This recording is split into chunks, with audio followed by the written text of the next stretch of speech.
Hi friends, good morning. నేను మొన్న డిమార్ట్ పోయినప్పుడు ఇవి ఏమంటారు, ఇది స్వీట్ కార్న్ తెచ్చిన. అది ఒక రకంగా ఏమంటే మేము ఇంకో రకంగా చేసినాము. దాన్ని నిజంగా చెప్తున్నా, అది ఎట్లా అయిందంటే ఆగమాగం అయింది. అసలు ఏం అర్థం కాలే, అవి ఏందా అసలు, ఎట్లా చేసినా ఏం చేసినా అని చెప్పేసి వాళ్ళు ఆల్రెడీ ఉడకబెట్టి ఇచ్చి, అంటే ఉడకబెట్టి పెట్టినాయి ఆ ప్యాకెట్లో వచ్చినాయి ఫ్రెండ్స్. వస్తే సరేలే వచ్చినాయి కదా, సరే కొంచెం ఆయిల్ వేసి కొంచెం వేయించుదామని చెప్పేసి అంటే అది మొత్తము ఇంకెట్లనో అయింది. అవేమో బాల్స్ అంట, ఏం బాల్సో ఏమో నాకు అసలు అర్థం కాలే. అవి ఎట్లనో ఉంది, నాకు అస్సలు నచ్చలేదు.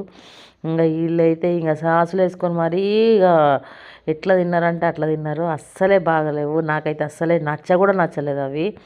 ఇంకా అట్లా చెప్తుంటే మా వాళ్ళకి కోపం వస్తుంది, నీకేం నచ్చుతుంది నీకేం నచ్చదు అని చెప్పేసి అంటున్నారు. కానీ ఆ స్వీట్ కార్న్ కూడా అంటే మనం బయట కొనుక్కొచ్చుకునే మనము అట్లా కొనుక్కొచ్చుకొని ఒలుసుకొని చేసుకుంటే బాగుంటుందేమో అనిపించింది నాకు. ఇది కూడా నార్మల్ అనిపించింది, ఓకే ఓకే అంటే అనిపించింది. ఇక నాకేమో అంటే ఆ బాల్స్ కన్నా ఇదే బెటర్ అన్నట్టు అనిపించింది. ఓకే బాగుంది అన్నట్టు అనిపించింది కానీ, అంతేగాని ఇంకొక రకంగా అయితే అనిపించలేదు. అంటే ఇంకా అట్లా ఎక్కువ పెట్టినాయి, అట్లా మంచిగా పెట్టినాయి తీసుకోదు ఫ్రెండ్స్. ఫ్రెష్గా తీసుకొని కొనుక్కొని చేసుకోవాలి, ఓకేనా.